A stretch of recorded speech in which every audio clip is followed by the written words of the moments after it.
بسم الله الرحمن الرحيم. السلام عليكم. أسعد الله أيامكم. الجماعة قالوا لي لازم نتكلم بالدارجة اليوم. أنا بغيت ننتحل نفسي ندير بالعربية الفصحى.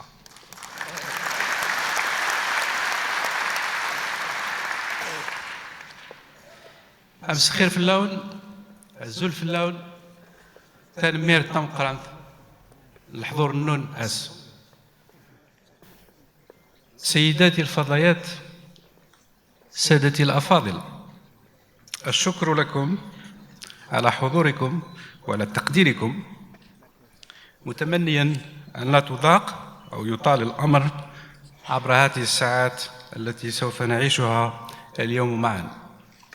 أتوجه بالشكر والعرفان، أو أولا العرفان والشكر لجمعية الوسام على مبادرتها أولا، وعلى تشريفها وتعييني بهذه الجائزة.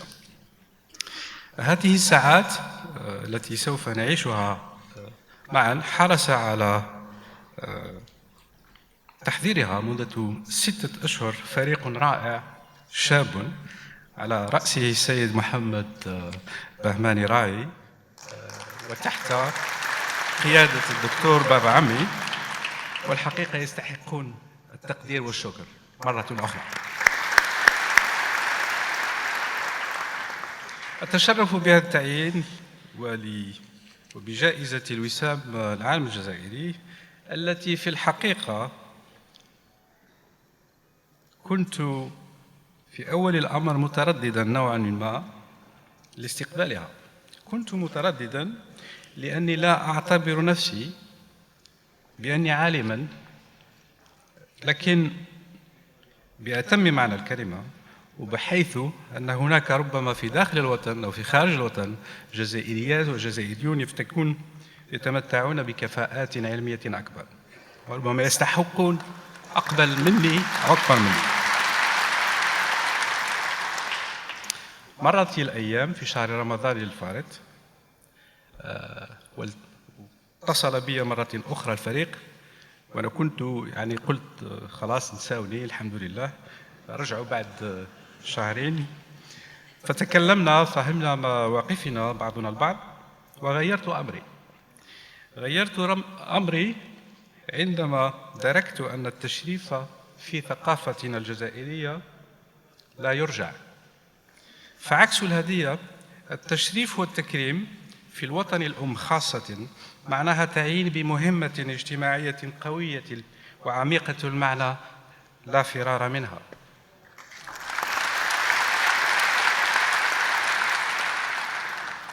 واجبي كان أن أتقبلها بكل بساطة وأفتخر بها بتواضع تام.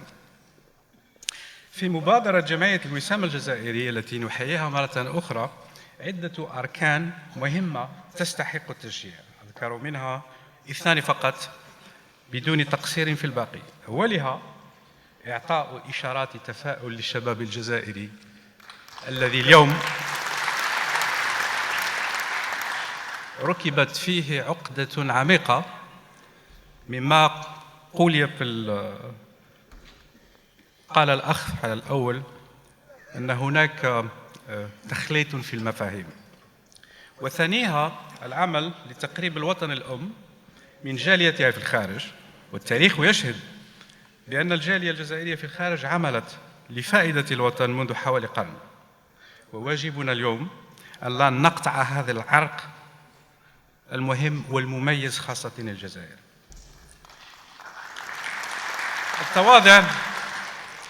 التواضع يفرض علي أن لا أتكلم على نفسي كثيرا على نفسي لكن أريد أن ألخص لكم مشواري ربما باختصار. طفلا صغيرا، كان هذا مقول في الفيديو، طفلا صغيرا من عائلة من الطبقة المتوسطة لكن مثقفة، كان عندي الحظ أن أنشأ في مناخ عائلي سليم متفائل، حيث لا يقصر الوالد ووالدتي رحمه الله في أي شيء، وخاصة في الحراسة على التربية والتعليم، التربية أولا والتعليم من بعد. في نفس الوقت كنت محظوظا بتلقي تعليمي في مدارس جيدة وجدية، وقولي هذا أيضا كان هذا في الفيديو أيضا. لكن ما جدية المدارس بدون طاقم عظيم، نساء ورجال يثقون ويحترمون ولا يبخلوا صغارها بالعرف وبالتعليم. تمت دراستي الجامعية في باتنا وفي بومرداس أولاً، بعدين في باتنا بالتخصيص في الميكانيك وفي مجال الطاقات. اليوم ربما هو أفضل يوم لأتفضل بالشكر والعرفان للواتي والذين سهروا على التدريس وتعليمي أينما كانوا. كان عمري 24 سنة عندما قررت وشرعت شراع السفر لإتمام أولاً تكويني الشخصي وثانياً تكويني العلمي. كنت أريد اكتشاف العالم فقط. 10 سنوات الأولى كانت قاسية جداً بسبب ما كان يحدث في الجزائر.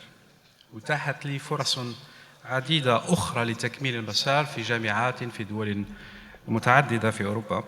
واجهت الحياة بأعلاها وبأسفلها مثل كل الناس، حتى أصبح يوماً الاختيار بين يدي. لكن أخذ القرار تبين أنه أحياناً صعباً من عدمها.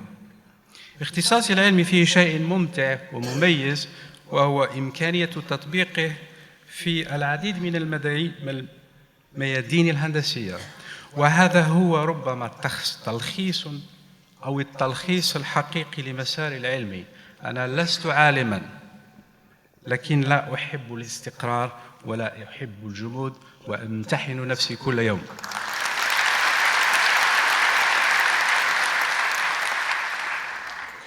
صغيراً كنت أحب الآداب، الفنون والثقافة. كان بيتنا مثل العديد من البيوت الجزائرية، لا يخلي من كتب، مجلات أو غيرها. أول رواية لكاتب جزائري قرأتها كانت هدية من عمتي بعد حصولي على شهادة الابتدائي. كانت لكاتبنا العملاق محمد ذيب رحمه الله. كان عمري 12 سنة لما اشتريت أول كتاب. كانت رواية نجمة لرجل الأدب الكبير كاتب ياسين، التي قرأتها 12 سنة أو أكثر من بعد لأتفهم وأستوعب معناها الحقيقي.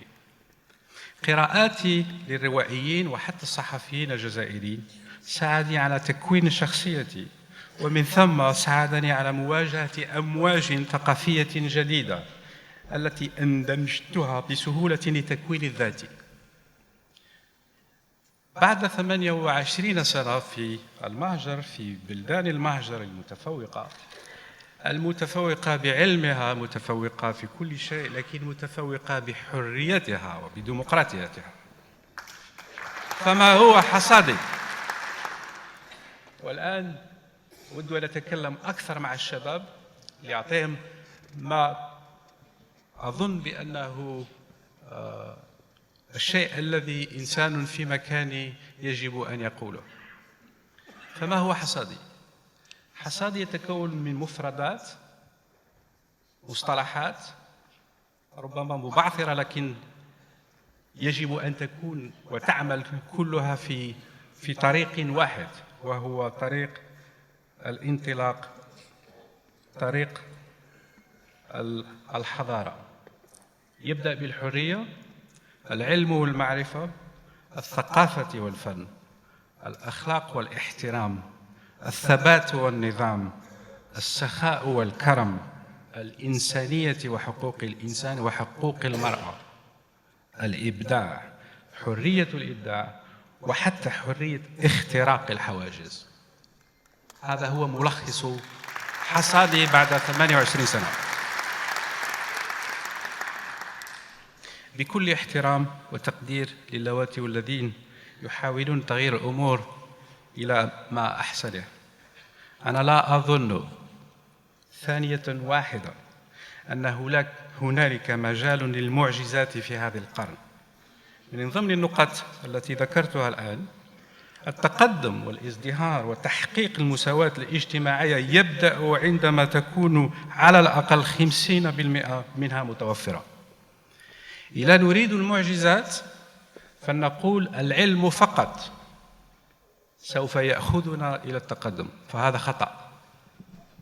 هذا خطأ، ليس العلم فقط، فيها أشياء أخرى، و50% يجب أن تكون مضمونة حتى ننطلق.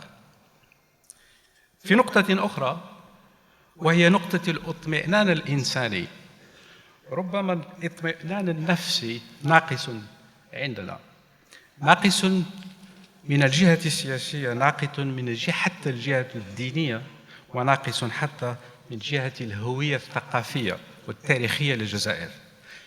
مستحيل أن نبني مجتمعاً قوياً إذا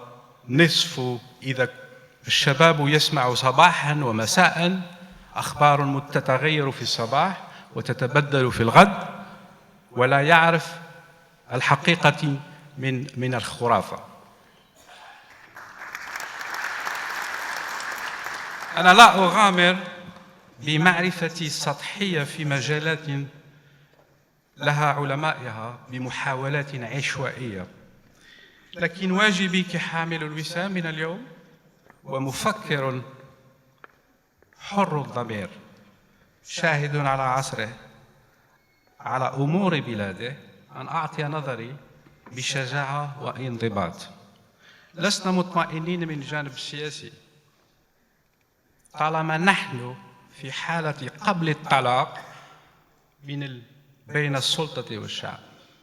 الحل الأول والأبجل هو وجود حلول للتحاور وسماع الغير.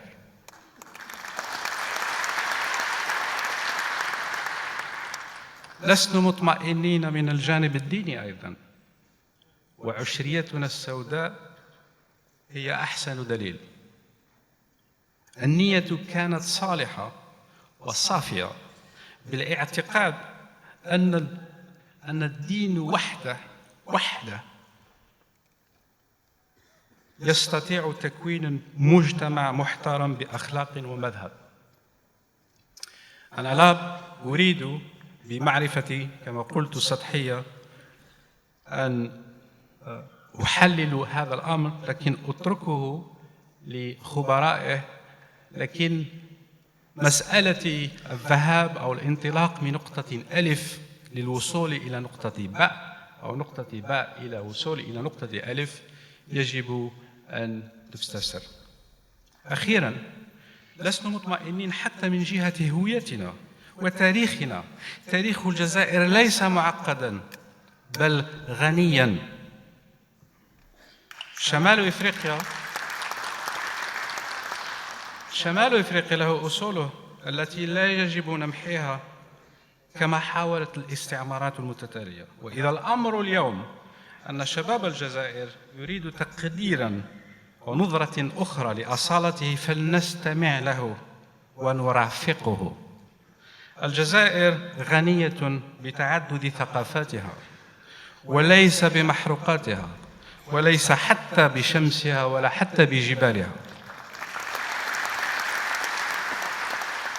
نعمت الجزائر بتعدد لغاتها، فلا يخجل الأمر، فلا نخجل أن نتكلم بلغة القلب. كانت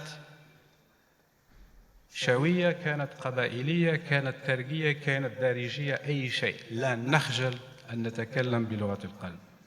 ولا نحزن إذا لغة ما أخذت أكثر مساحة في الحقل الاجتماعي لكونها متطورة فقط، تساعدنا لتفهم وعبور الحياة، التحكم في المعرفة والعلوم، وحتى لنتهذب بطربها وبأدبها. اللغات هي وسائل يجب إتقانها ولا تكريسها مثل العقيدة أو حتى مثل المبدأ العرقي. إذا تكلمنا باللغة العربية لا يعني بأننا نلوح بعلم أو مبدأ دولة في المشرق. وإذا حرصنا على اللغة الفرنسية لا يعني أننا ننتمي إلى حزب لا وجود له بالإطلاق اسمه حزب فرنسا. اللغة اللغة ليست غايتها ترسيس المبادئ السياسية ولا العقيدية ولا العرقية.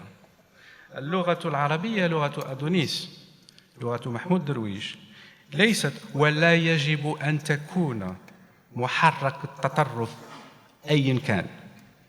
مثلها مثل لغة فلاسفة التنوير، فيلوزوف دي لوميير، لغة فولتير التي تدينها الجزائر.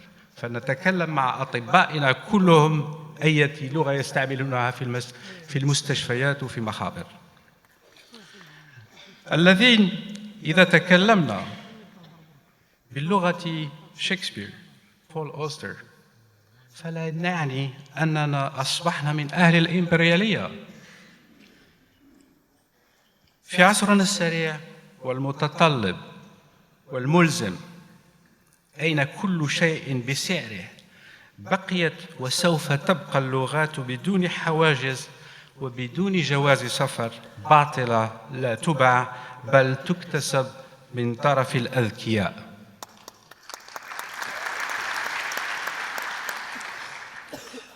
Vous le savez tous, je suis d'abord francophone. J'ai essayé, et je trouve que c'est extraordinaire qu'on m'a donné cette occasion de préparer quelque chose en arabe. Je ne l'ai pas fait depuis des années. Et ça, je remercie vraiment les organisateurs.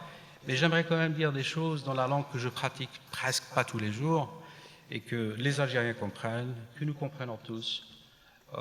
Une langue qui a sa part, de par son histoire en Algérie, etc. Et je voudrais, pour faire vite et pour ne pas, parce que mes amis m'attendent, l'utiliser pour esquisser quelques éléments qui me restent un peu dans ma besace, des éléments plutôt techniques que je souhaite partager avec l'audience. Je parlais un tout petit peu de la famille, de l'école, de l'université, du monde nouveau, du nouveau monde, et je finirai par un clap de fin, la famille. La famille, c'est là où tout se passe. C'est là où tout commence, tout se dessine. C'est en fait le bureau d'ingénieur qui doit fournir les plans et les planches, mais d'une manière nickel. Il les prépare à la société. Donc, si nous pensons un jour que c'est à l'école de prendre le flambeau, de faire le travail de la famille, c'est complètement faux. Donc, si les enfants arrivent un jour à l'école avec un déficit au niveau de l'éducation, il n'y a absolument rien à faire. Toutes les chances du monde qu'on a planté un arbre qui ne va pas pousser d'une manière correcte. Donc tout se passe à l'école, tout se passe à la famille avant l'école. Maintenant, comme j'ai dit, j'éviterai bien sûr les sujets qui fâchent, etc. Je ne parlais que de ça, mais j'aimerais quand même partager un peu mon avis par rapport à l'école et comment je la vois. L'école, l'enseignement, ne doit pas du tout être contraignant, ne doit pas être répressif. L'école doit d'abord donner l'envie d'innover, de découvrir, de créer, d'observer, de rêver. L'école, c'est le premier endroit où l'enfant apprend à aimer la vie. Et ça, c'est très important. Je pense que l'enseignement, aujourd'hui, dans les écoles, doit être un peu plus aéré, plus aéré, sur la religion, sur les religions. Les enfants doivent apprendre, ce qu'ils attendent, c'est l'ouverture d'esprit. Vous avez tout à l'heure vu tous comment j'ai réagi à Batna quand j'ai rencontré mon enseignant et ce que disait le professeur Outas, mon ami d'enfance, mon ami de 45 ans, et nous étions ensemble dans cette école. Ce monsieur-là a changé notre vie. Il nous a tout simplement ouvert l'esprit. C'est tout. Et c'est de ça dont les enfants ont besoin. Je pense, enseigner, aimer. La matière doit être aimée par les enfants. C'est le secret. La matière doit être aimée. J'ai aidé mon fils l'autre jour préparer ses devoirs de physique et il m'a dit « j'aime pas ». Et j'ai passé la soirée en fait de lui expliquer qu'il faut d'abord l'aimer avant de réussir. Mais pour aimer, il faut que l'enseignant soit au niveau de faire aimer la matière à l'enfant. Donc moi je dis, on n'a pas le droit de laisser les enfants entre les mains des gens qui ne sont pas formés pour être enseignants. Je le dis, je le répète, je suis très libre.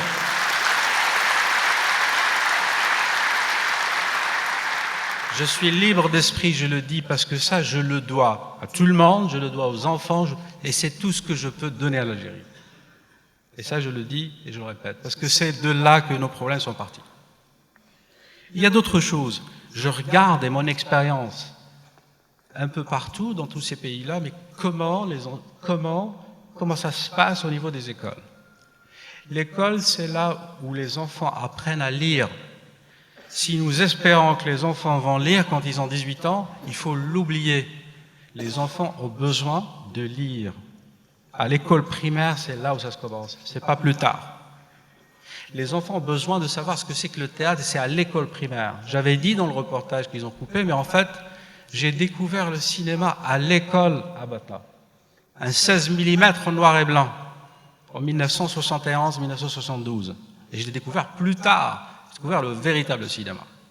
Les écoles ne doivent pas tout simplement être sous cette chape de plan de réussir à tout sur les matières dures. Il faut être un tout petit peu plus allégé, plus aéré.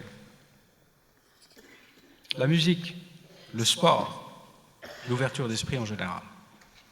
Une fois que tout ça se fait, en fait, on prépare tout pour que les jeunes, au niveau de l'université, ils ont déjà le bagage qu'il faut pour former ce qu'on attend d'eux. Parce que quand on parle d'université, on a dans l'air comme ça, on parle d'élitisme, ça sent l'élitisme. Il n'y a pas de social au niveau de l'université. Elle doit être élitiste. Pourquoi? Elle ne doit pas regarder les gens dont aucune suprématie. Il faut le respect total. Elle doit être élitiste parce qu'elle doit porter un projet énorme. C'est la locomotive de la société. Et donc là, il ne faut pas faire du social. Je sais très bien que l'université algérienne fait face à un défi énorme, que même les universités américaines, peut-être, ou allemandes, ne peuvent pas. C'est le défi de la démographie. Et je n'ai pas de solution là-dessus. Je n'ai pas la solution. Mais il ne faut pas faire de concessions. Absolument. L'université, je sais que l'État algérien a donné beaucoup au niveau pour la recherche, mais je pense qu'il faut revoir les projets, il faut revoir les matières et les programmes.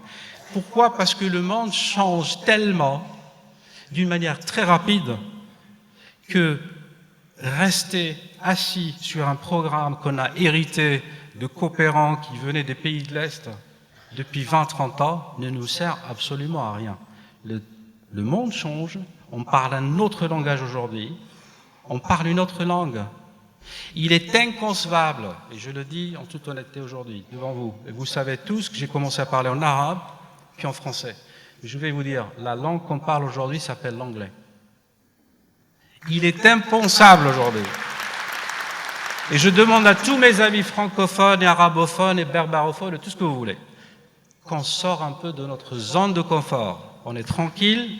Il faut, si on veut garder les langues comme nous les avons aujourd'hui, c'est très bien, c'est parfait. Personne ne demande de jeter quoi que ce soit. Gardons tout ce qu'on a. Mais il faut penser à la génération future. Si aujourd'hui on leur demande ce qu'ils pensent, ils vont tous dire 80% qu'ils voudraient apprendre l'anglais avant n'importe quoi d'autre. Parce que le monde fonctionne en anglais. Et on demande tout simplement à l'Algérie d'entrer dans leur rang. C'est tout. On ne demande pas de changer quoi que ce soit et il nous arrivera rien du tout. La asalatuna wa la thaqafatuna wa la shay'an yataghayyar.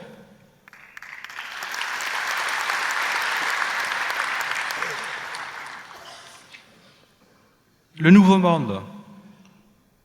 On parle de quoi aujourd'hui?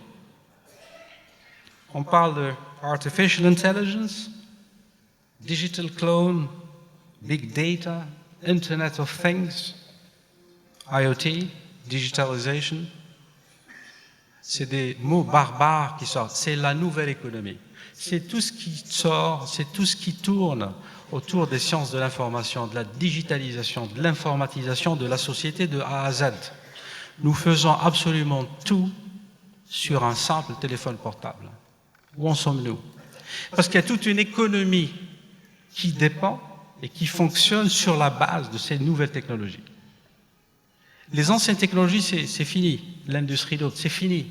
Personne ne s'intéresse à ça. Donc l'université doit s'adapter. Regardons un tout petit peu où en sommes-nous. Regardons où en sommes-nous la vérité. Si nous ne sommes pas capables, au moins d'avoir des sites web, le plus simplement du monde, informer les gens, soit des institutions étatiques ou privées. J'ai un peu l'impression, je me trompe, peut-être, j'ai un peu l'impression que nous tournons le dos à ce monde nouveau. Nous lui tournons le dos. Nous avons peur de quelque chose. Nous sommes dans la stagnation. Nous sommes dans le repli sur soi. On a peur de quelque chose. Il ne faut pas avoir peur. Il faut qu'on se lance dans ce nouveau monde. Tout ce qu'on a fait jusqu'à maintenant, il fallait le faire, mais il est temps de tourner la page. Il est temps d'embrasser le monde dans sa modernité, d'être un tout petit peu plus créatif et donner la possibilité à des milliers, des centaines de milliers de jeunes sortant de l'université qui ne savent pas quoi faire. On n'a pas besoin de plus de sciences dures, on a besoin de sciences appliquées, surtout dans les sciences de l'information, dans le domaine des sciences de l'information. C'est extrêmement important. C'est de ça que je voulais parler. Je ne vais pas tarder plus que ça. Mais je dois finir par un clap de fin. Il faut trouver le clap de fin. Si je devais parler de ma personne,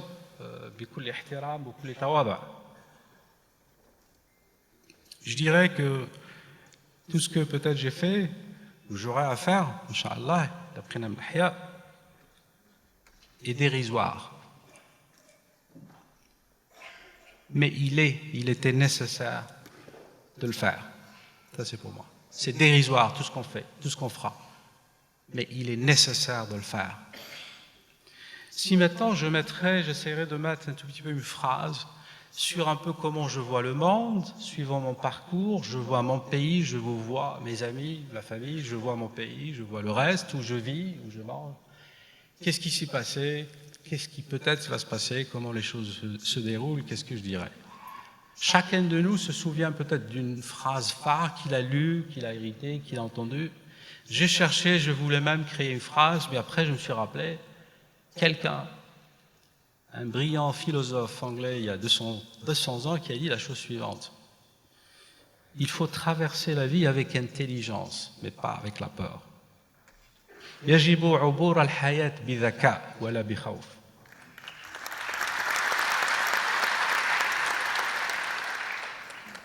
وشكرا على سماعكم et j'espère que vous n'êtes pas ennuyés.